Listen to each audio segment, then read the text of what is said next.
Hello, welcome to Ups and Bros, and welcome to this first ever, like we can do like the drum roll thing or whatever, episode of Total BrewCrap. We're supposed to have like a funny thing to say after that. Total BrewCrap is a show where me and Craig from BAOS Podcast, you might know him, you already know him. Craig, what are we gonna do on this BrewCrap of a show? This is a brand new collaborative show that we're going to be doing twice a month, Uncle Chris. I'm very excited to be doing this because it just means we get to talk more. So I love it.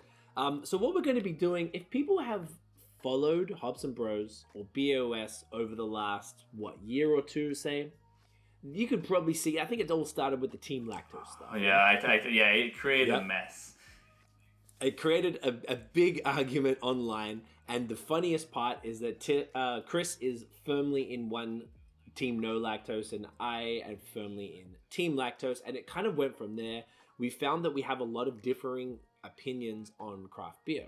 We have a lot of similar opinions too, but our differing opinions are the more entertaining ones. So what we thought, Chris, you had a fantastic idea that we do this show twice a month. And what we're going to do is pick a topic and we're going to really just debate it out. Exactly. And we're going to argue. And it's really easy for us to do that because there's so many things that we both disagree on. And hopefully at the end of it, maybe we agree, maybe we don't. Maybe we don't. And this week, to kick things off, we're already diving into subjects that matters. The ones that really makes me hurt and maybe puke a little bit in my mouth when I think about it. So this week, Craig, smoothie beers. So before you get started on your arguments, I'm setting up a timer on my phone because it's going to be a tight one. You have 1 minute to claim or to plea your passion towards smoothie beers. So are you ready, Craig?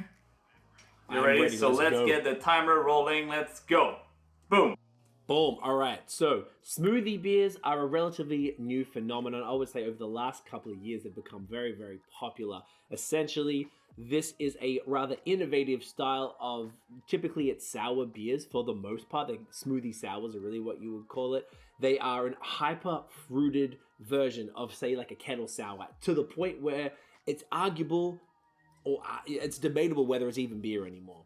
Personally, I don't care if it's not beer anymore. If it tastes good and it gets you drunk, I'm with it. It's expensive to make. There's a ton of fantastic ingredients in there from the breweries.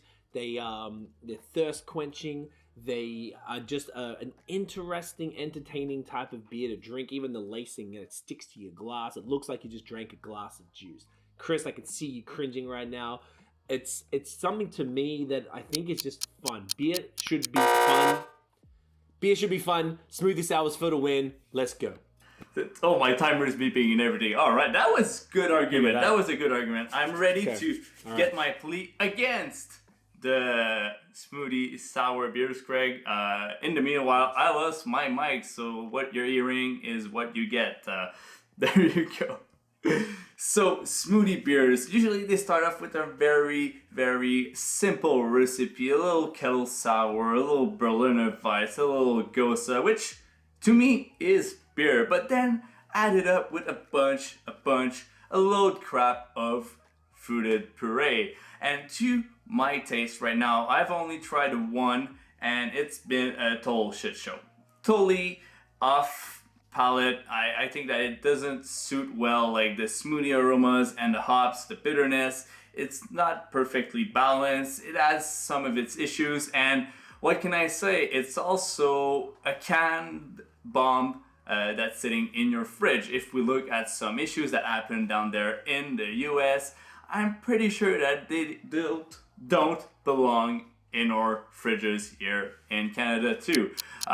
Of course, Greg, I think we'll all open for a debate because my timer is down. So, what do we have to say for your defense? Smoothie beers, Craig, you're up. So I guess we can go back and forth at this point, I would say. So to come back to some of your points that you made, I will concede. I'll start by being gentlemanlike that they are a ticking time bomb, and the breweries know that.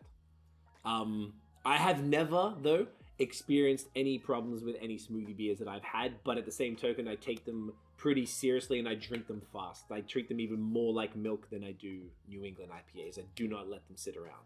So there's that. Now, you also mentioned about balance. This is the biggest criticism that people I've spoken to, typically brewers who are more on the traditional or pure side of things, when they hear about New England's or the smoothies or any sort of like crate or pastry stouts or anything, one of the biggest complaints was balance. Now, these beers inherently are not supposed to be balanced, and I think that's the hurdle that people need to get over. A quick example of this, Chris, JP, Jean-Philippe from Silo in Montreal, who also owns Bira. I had him on the podcast a few weeks ago, and I've had him on 3 times now, and he has been a very strong purist. He can't stand haze, or at least he couldn't traditionally. We never really talked about the sours so much, but he said to me on the podcast that he's like, I was wrong. They're not supposed to, because he made a New England IPA and it wasn't great, and he knew it wasn't great because he tried to make it balanced, and he said they're not balanced beers. They're not supposed to be balanced beers. So people who don't like smoothies, I think are like approaching it like it should be a Pilsner or something, because it's not. It's completely different. It's a different style, and it isn't trying to hit the same points. You know what I mean? Yeah, but I would disagree on that, because to this point, is it really beer?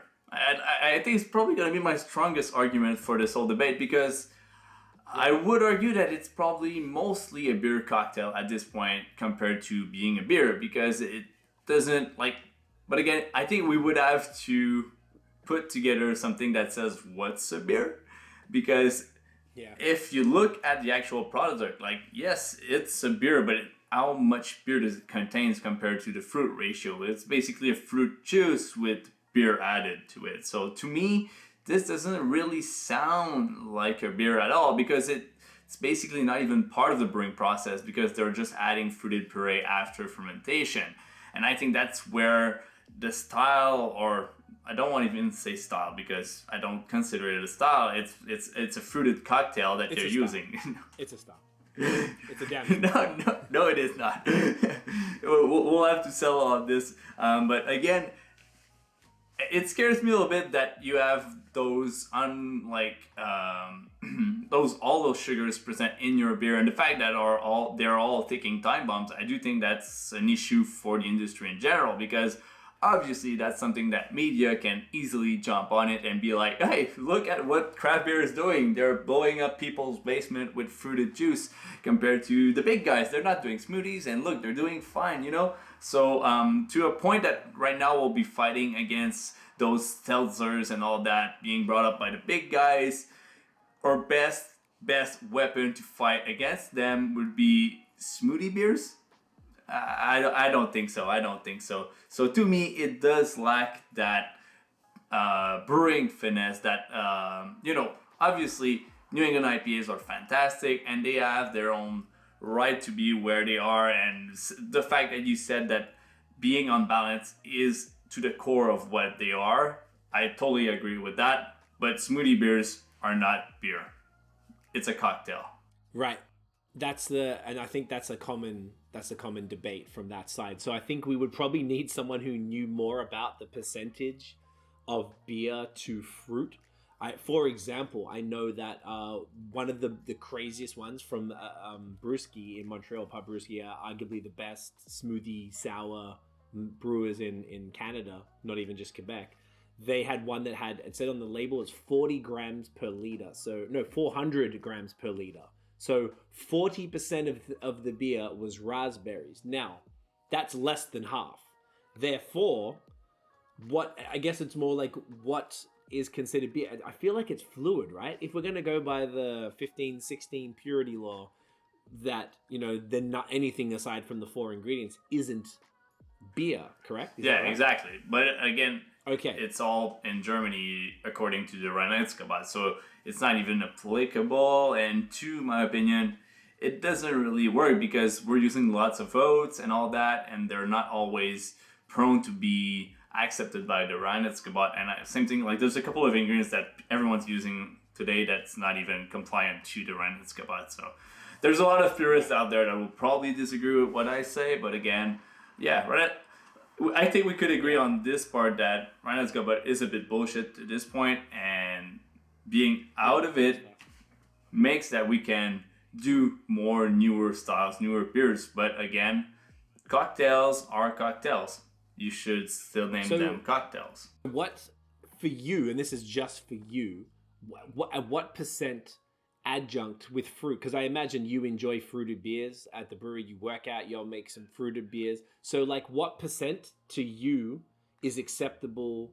What percent of the beer being fruit is acceptable? Because that is really now with a strong example that it's 40%. And that's something I know for one beer for sure, to give you an example. I guess like anything like over 25 would be too much. Would be considered something else than a beer itself. Than beer. Okay. Is that a fact or is that a Chris? It's a Chris fact. That's a Chris fact. Okay, a Chris fact. A Chris fact come up on the screen. Okay. Check your facts, check the Chris facts. Check the Chris. It's like alternative facts. You're basically the Donald Trump of this. Whoa. Ooh. No. That was too far. That was too far. I'm sorry. I take that back. That's a big jab. That's a big jab. No, this is not that much war. You see what smoothie beers do to people? They do claim some funny stuff. You don't want to be like this, all right? Save yourself. Save yourself. Drink smoothies. I retract it. I got excited. So, okay, I have something else for you then. What if is it important to you that craft beer brings new drinkers to the industry? Always. Okay, you can see where I'm going with this.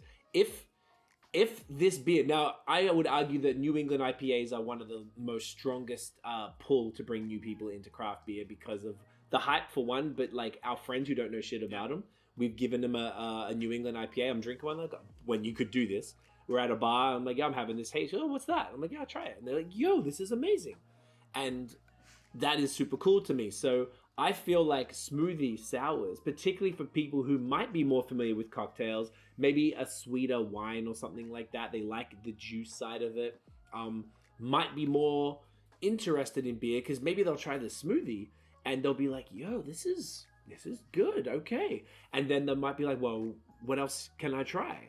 Because they didn't realize the beer isn't just this piss water that your grandpa used to drink.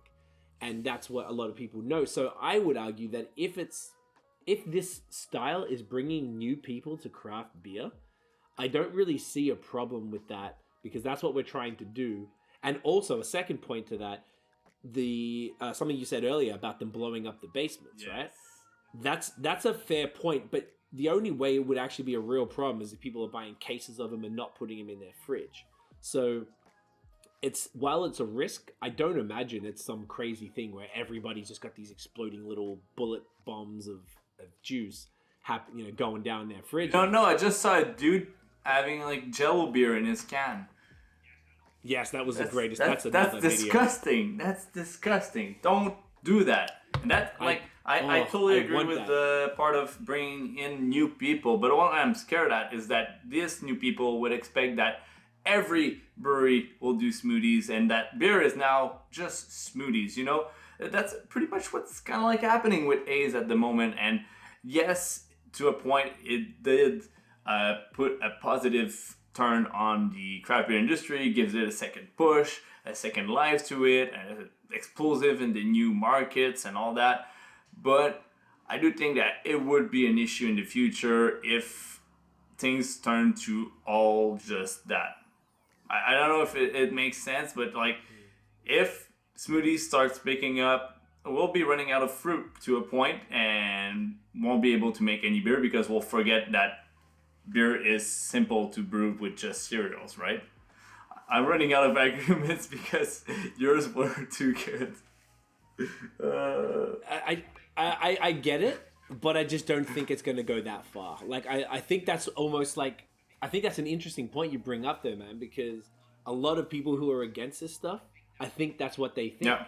They're going to be like, well, if I don't say something now, everything's going to be hazy and fruity and I'll have coconut in a stout. Like, bro, like, it's not that serious. Like, it's one part. Like, I feel like every brewery has their thing. And the people who are doing smoothies, okay, you want to take Montreal or at least just sort of like between Europe and and Gatineau, we're in Montreal. I mean, you got Brewski and Massorum here who are doing like the best two that I've had.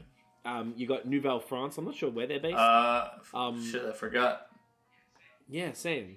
They did one, and it was fantastic. It was up there with the other ones. The first time I ever had one, funnily enough, was last summer in Richmond, Virginia. We went to the Vale, and they had a series of gozes, and they have it was called Nevermore. It was a blackberry goza. They have Nevermore, Nevermore squared, and Nevermore cubed, and I got the cubed one because that's just all they had in the day. And I think a year ago, I didn't know what a smoothie sour was. I don't even think it was a thing, man. And I had poured this beer, and I was like, what the fuck is this? It was literally, I couldn't believe it was just juice. I was like, this is sick. And that was the first time I've seen it, and I feel like in the last year, it's blown up. Now, it's not super common. I don't know if anyone in Ontario is doing them that I can think Third of. Moon, is it Third Moon working on one right now? I think they teased. I did hear they are. Third Moon are definitely the type of brewery that would do it. So that's another part of my argument is not every brewery is going to do it because if a brewery is Tooth and Nail going to do it, they never would do anything. It doesn't fit. No. Matt doesn't like that stuff. Dominion City, maybe. And I know our good friends, actually, we just talked about it today. Small Pony, shouts to Sean. He went and did a smoothie beer with his barrel-aged stuff. So, But it looks like he lost the bet. Have you read the post? He said, he lost the bet. He was forced to do this. Not against his sheer will. That makes sense. Why would you do that? Oh. That makes a lot more sense because Sean doesn't seem like the type of guy that would do a smoothie beer. Voluntarily make a smoothie beer. No, I speak to Sean often, and he's not the type of I can't see that. But he's also pretty chill and but he's a more traditional dude. So if he lost a bet, then cool. So I just think that I think it's a false thing to worry about. I don't think it's going to be everywhere. Right now, we could think of 3 breweries definitely doing it, and 1 brewery about to do it, and then Small Pony did it because he lost the bet. So that's 5 breweries out of between Quebec and Ontario. There's 5, 6, 700 breweries. Yeah, so something like that. I don't. Yeah. If you look at those numbers, cool, we could talk about this in a year, and then we'll see if it's changed. Yeah. But I just don't know if it has that much legs on it because of what you were saying about the fact that it's so volatile. It can't be distributed. No, never. It's not going to be in the LCBO. It's not going to be in Dépanneurs here. You have to go to the brewery and get it, and get that shit from the fridge and put it in your car and then get it right to the fridge at home. That's the only way to do this stuff. So I don't think there's anything to worry about. It's not going to take over. We're not going to forget because we've got a renaissance of Crispy Boys right now. So people are loving Crispy Boys more than ever. I don't think that smoothies are godly music. Crispy is here to save us from all this. Please wash me of my sins. Wash me of the smoothie sins that are shining down on me right now. I'm trying to escape this. Crispy gods out there or down there, help me do something. Oh my god. Oh, they're definitely down there. They're down there. I'm totally out of arguments because you completely destroyed. I didn't came very prepared. I was just Neither did I. This is more fun this way. I know. You're destroying me. I think I do have to agree to most of what you've been saying. The only issues I have with it is smoothie beers being done the bad way, not being stored properly, not being pasteurized properly. Maybe the education around it, since it's something that's new in the market again, but will bring new customers on the market. I do think that's great, and I think that's what's cool about those pastry stouts and the hazies coming out and all that. Obviously, downsides of it is always going to be the purists out there, people like me that love saisons and lagers and pilsners, and that just will keep looking for those classic styles, but will only see those smoothie beers out there. I think it's a bit disappointing, but again, who am I to judge for fantastic trends to show up and to have good friends being fans of them and maybe screwing up their brains with every lactose bits that they're drinking or whatever. But I do think that I do come to a point that I'm not sure if it's good or bad. I'm in the middle right now. Okay, so I feel like I want to know for sure. How can we know for sure, Chris? I don't know. I don't know. Maybe I should drink one. I think Craig, you got me one.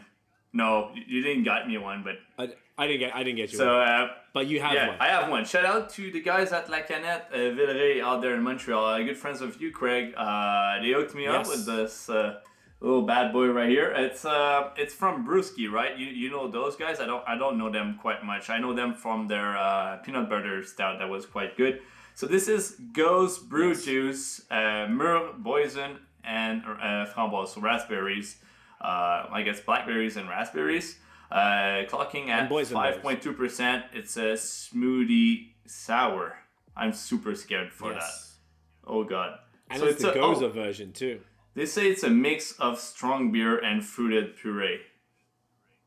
They actually say it on the can. It's like they do this as a mix, but they don't have the percentage on it. I think the standard ones are 5.2, and they have an imperial that's like 8.5. Oh, why would you drink an imperial of this? Oh, it's so good, bro. It's so good. Oh my god. All right. Okay, should I? I'm gonna jump on this. Craig, while I'm pouring the beer, could you tell the viewers how can they chime in on this subject if they want to be part of the debate at home? Because we're all sitting at home drinking beer. Yes, absolutely. So the day we launch this video, what we're gonna do is we're gonna launch the video on the Hops and Bros channel. We're going to put out some social posts about it, but we're going to post a poll in our stories on both Hops and Bros and BAOS Podcast.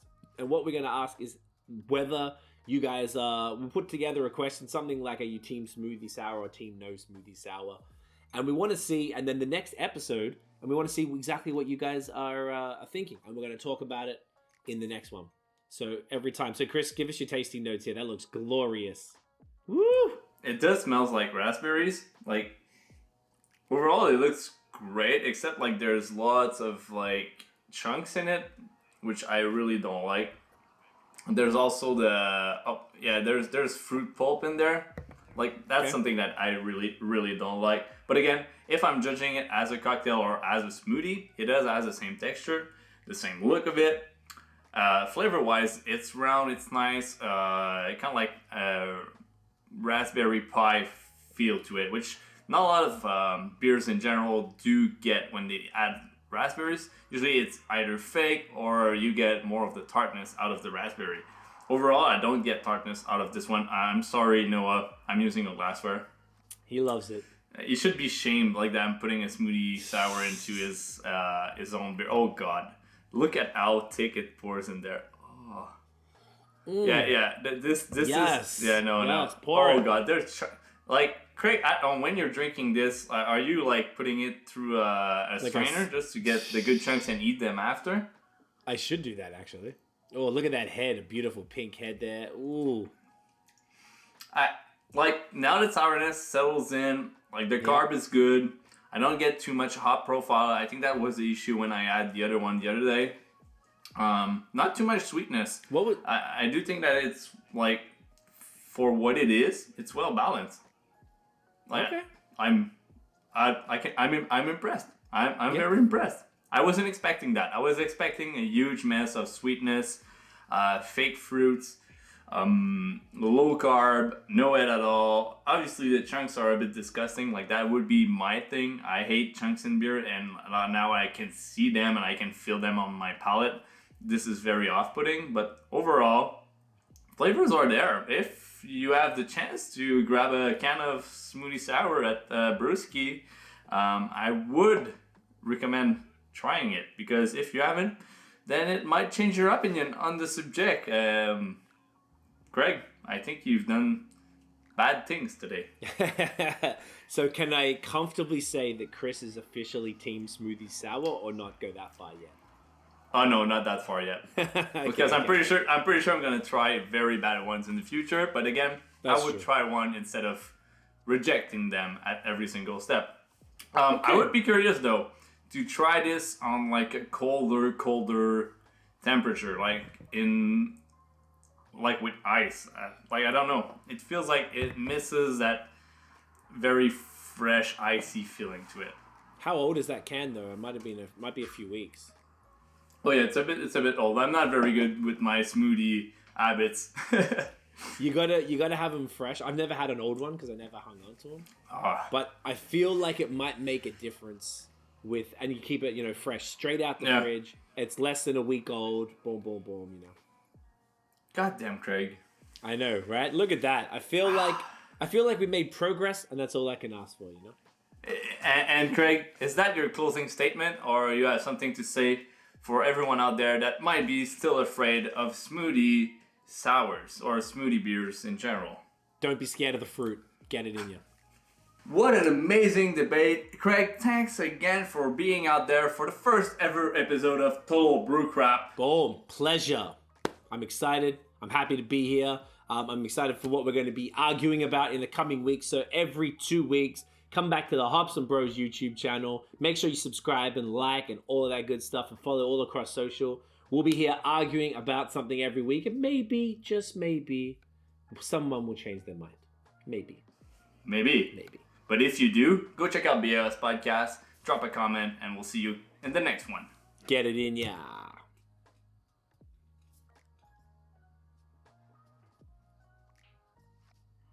Boom.